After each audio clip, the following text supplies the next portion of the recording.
Hi guys, this is Ashley back with another video, and we got a lot to discuss.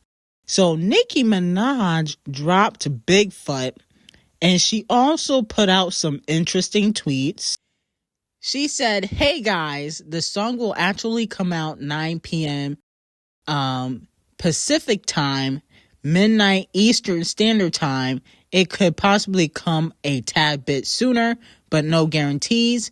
Nothing can and will ever stop Gag City, no matter how many phone calls people make. So Ckiminaj was insinuating that Megan and possibly Devil Nation was trying to stop Bigfoot from coming out, okay?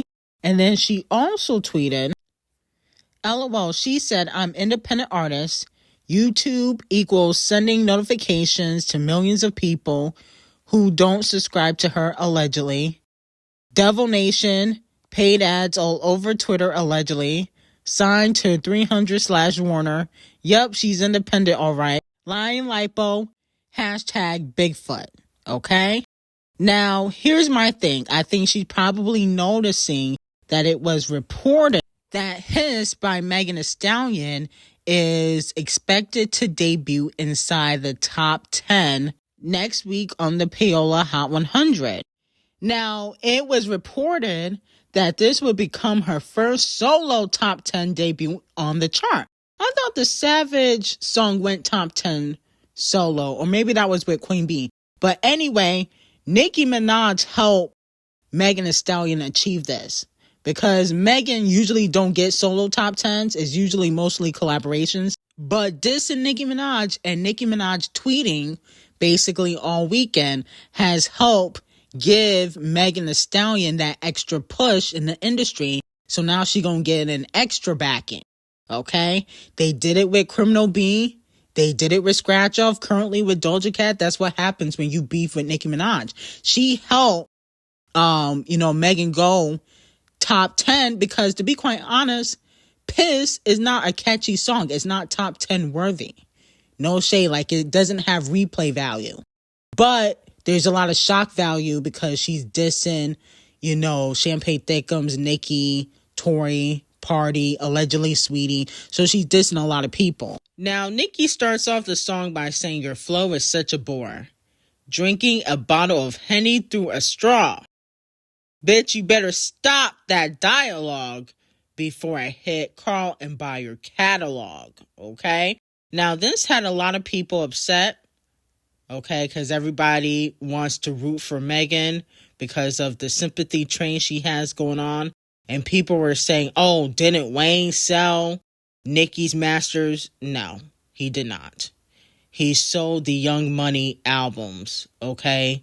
Not Nicki Minaj's 4 or 5 albums that she has out. Okay, that's what happens when you don't fucking read. Then Nicki said, how do you F your mother's man when she die? How do you go and Gayle King and can't cry? Child, bye. Bigfoot, you still a small fry, swearing on your dead mother when you lie. And I'm thinking, who did Megan sleep with that her mother slept with? That's nasty. Oh my goodness, Megan, you got to clear that up. I'm sorry. We already know that you're a known liar in the industry, so you don't have to clear that up because we already know you're a pathological liar. But to smash your mother's man and she had cancer, that's just wrong. Because I low-key believe that there could be some truth to that, okay? And then she said, this little begging whore talking about Megan's Law. For a free beat, you can hit Megan raw. If you're a ghostwriter, party in Megan's jaw. Oh my goodness. And that's a double entendre because Partisan Fontaine, who did write for Megan Thee Stallion, check the writing credits on Bad News. No shade to the thotties, but he do have writing credits on Megan's songs. And then also she has smashed a lot of producers and writers, allegedly, according to what people are saying in the streets, okay? Nicki really did go in. Then she says, shots thrown, but I still ain't let Megan score. Babby, she like 6 foot. I call her Bigfoot. The bitch fell off. I said, get on your good foot. She ain't still top red ruby. She said, why did you lie about your lipo? Effing your best friend's man is crazy. You the type though. You was lying to the queen and you was lying to the king. Yale, that 30-year-old tea so stale. Kylie kicked you out and made you stumble to the car. Nikki, why are you bringing up Kylie? Kylie probably thinking, now, why am I in it? You know, Kylie really don't want to be a part of it. She didn't even want to testify in court for Mr. Lanes when he asked her to. She do not want to be a part of this. And then she said, Barbs, I need a good alcohol bar. Roman, wait, that was the bar. Like a bodybuilder, I keep raising the bar. And then she said, how you get shot with no scar? Okay. Then she said, this little piggy is toxic. Someone adopt it. She'll get dark like chocolate. I'm about to get up in your ass, bitch. Clench. Sort of like French. Okay. They got you all these Grammys, but your flow's still a no. What in fiasco? Lupe. Future may you pay. She want to party with the baby while rubbing on Tori's toupee. Why she got to throw Tori toupee in it? I guess she needed money bags for them Trey songs. So she's naming all the people that Megan Thee Stallion, slept with. Okay. Now, did she sleep with Lupe Fiasco though? I'm like, damn, there's more people to this list than I thought. Then she said she G-Eazy. Crawl made her crawl for it. If you get that, that's another double entendre. Crawl, Crawford. She's saying that, Megan crawled for it, like, aka she slept with Carl, which I low-key believe. I do believe that she smashed Carl Crawford. I'm being honest with you. And then she said, why the F they poked the monster? She just mad that no N-word ever loved her. No nigga gonna stand 10 toes behind her. Is it my fault I got good vagina? Why the F you humping on a minor? Because she was lying on her dead mama. She was lying on her dead mama. That's what she was saying towards the end. I was like, no, Nikki. And that was the catchiest part of the song. When she was like, she was lying on her dead mama. She was lying on her dead mama. That was the catchiest part.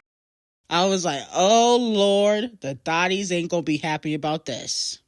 The thotties are not going to be happy about this at all. Now, overall, like I see a lot of people on social media saying, oh, she just regurgitated what she said on Twitter. Not really. You guys better go check the fucking lyrics. She was spilling some new tea in there too. Okay? The buying the masters or, Megan's catalog, she never mentioned that on Twitter. And I can see Nikki being that petty. Okay? That is not going to make Devil Nation and Megan Thee Stallion happy. That's going to piss them off. Oh, Lord, is about to get uglier than camel face. Okay? It's about to get real fucking messy. And then on top of that, she mentioned that, her and her mama was smashing the same men. Nobody knew about that. I mean, Kelsey must have told her that. Okay? And then how she was smashing Crawford, she never mentioned that on Twitter. Okay? And I don't know what Lupe Fiasco got to do with this.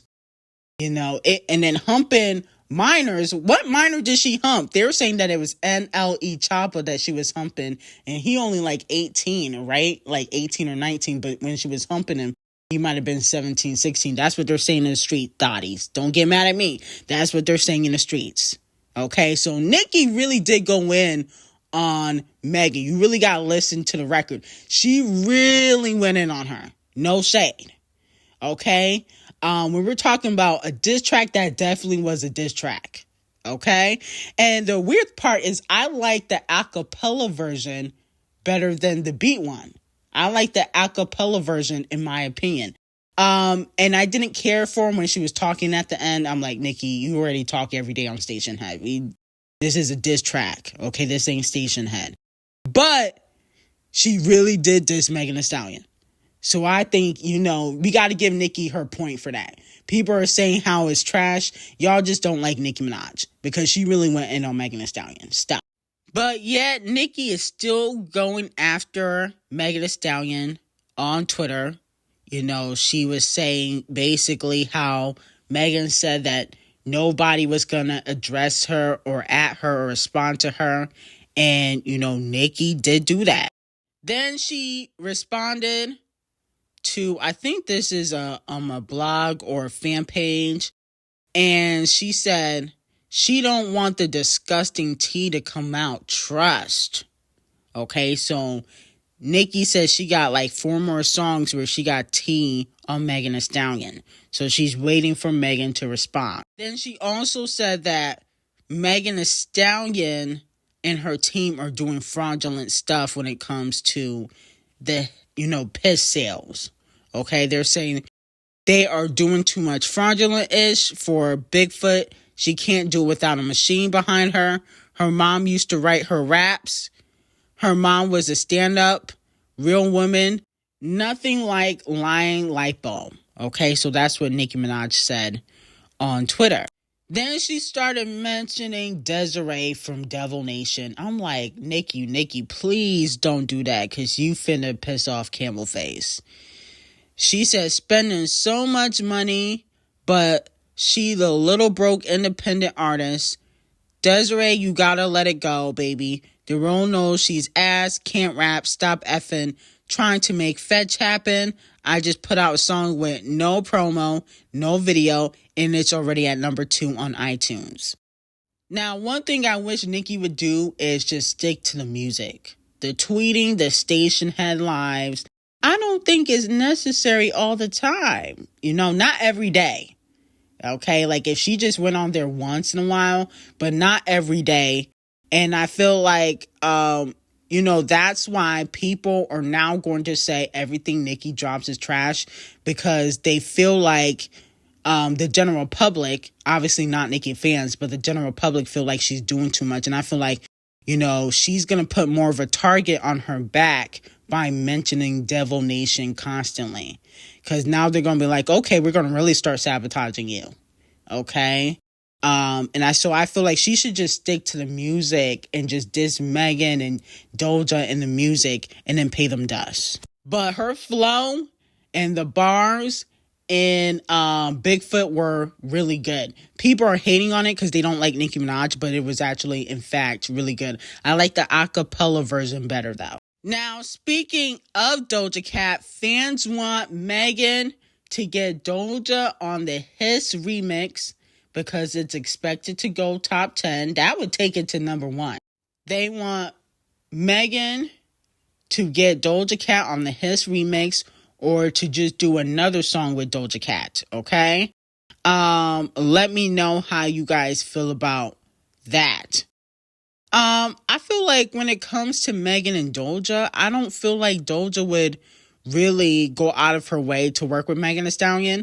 I feel like only because I don't think Doja Cat really likes drama, okay? And she wasn't really messing with Megan even before, Nicki and Megan fell out, okay? Because at the end of the day, she was supposed to be on Handstand, and allegedly D0JA and French Montana took her off that record and replaced her with Sweetie. And Sweetie can't rap for shit. Okay, how you get replaced on a song by Sweetie? That's embarrassing. So I don't really feel like Doja Cat would do it without getting a bag or maybe Camel Face persuading her to. Other than that, I don't feel like Doja Cat really wants to work with Megan Thee Stallion. No shade. Because it's not like she's going to help Doja Cat on the charts. It would only be one-sided. Now, a lot of fans feel like Riri has sent her verse or something to Nicki Minaj because Nicki Minaj tweeted, which we talked about, hashtag Queen Ree a few days ago when she got into it with Megan Thee Stallion. And then she also started playing a bunch of Rihanna songs on Station Head. She played Man Down, which is one of my favorite songs. I do love Man Down. That's a classic record in my opinion. And Sell Me Candy, which is not a classic. No shade. Okay, now Umbrella would have been a better record to play Nicki, but it doesn't matter. The point of the matter is she's been showing Rihanna a lot of love, so a lot of fans are speculating that Rihanna might have been petty and sent in a verse to Nicki. I don't think she'll be taking shots at Megan Thee Stallion. She might have just sent the verse to Nicki, and Nicki might be dissing Megan on a song or something like that, but I don't think Rihanna would be dissing Megan Thee Stallion because she can't rap. I mean, she's rapped on songs before, but it's been subpar because she's a singer. And even her singing is subpar. Okay, no shade. So, to me, I think she's going to let Nicki do the dissing, but she might hop on a song where Nicki possibly dissing Megan Thee Stallion. Maybe for the, Roman Gag City Deluxe, okay? Nicki still hasn't put out Roman Malibu. Okay, I feel like she really should have saved that moment for Roman Malibu. Okay, but I understand she had to respond quickly to Megan Thee Stallion. Now, Ckiminaj gets exposed by Ken Barbie, who gets a lot of surgery, just like their fave, Botch and Bitter, aka Criminal B. And Ckiminaj said it was going to get uglier than Ken Barbie, I think on Station Head. Everybody was laughing and cackling. This person got upset and is now spiraling on Twitter X saying that Ckiminaj is going on tour for free because she owes taxes. I'm like, okay. I was like, that's the best you can do is say that she owes taxes. Isn't it tax season? I mean, I'm very confused because didn't Queen Bee owe taxes? Okay, didn't she owe $4 million or $5 million in taxes? How comes you didn't say nothing to Queen Bee? I don't understand why people don't understand that all celebrities, majority of them owe taxes. Okay? Because their income is usually a lot of money, so they always going to have to pay. I mean, how is this team? I'm sure you can do better than that. That was kind of stale. Goodness gracious. And then we got to talk about Gap Tooth. Usually, I don't really talk about Gap Tooth, aka Krishan, because to me, she is a known clout chaser and dummy in the industry. But Blueface is currently in jail where he belongs. And this clout chaser, Krishan, got his face tatted on the side of her face, okay? And basically, a lot of fans are upset about this. I think she's clout chasing. She knows that she will never be anything without Blueface. This is her only way to relevancy. Didn't she cover up a tattoo with Blueface on it? Now she went back and got the same tattoo. She's a clout chaser. This is the only way she will gain any relevancy. And this is why I don't really talk about the Zeus Network people over there, or influencers, because to me, they just do things to get people's attention. To me, they're not real celebrities. I can't wait for people to realize that Krishan is a loser, okay? Her and her gap tooth need to stay in 2023, okay? She looks like she smells, and I definitely don't think that JJ is clean, okay? She's a dirty whore that is trying to gain clout off of Blueface name, and hopefully she just fade into the back. Now, Flo Milli's Never Lose Me has sold over 500,000 units in the U.S. It's officially gold. Congratulations to Flo Milli. I think Never Lose Me is a hit. One of my favorite records out right now, so I definitely think that Flo deserves her flowers and recognition. And then Nicki Minaj's Bigfoot is officially the highest debut by a female rapper with a solo song in history of U.S. Apple Music. So congratulations to Nicki on that. And this is not even an official single. So let me know, who do you think won that round? Nicki Minaj or Megan Thee Stallion? Let me know in the comments. I will see you guys in the next video and have a great day.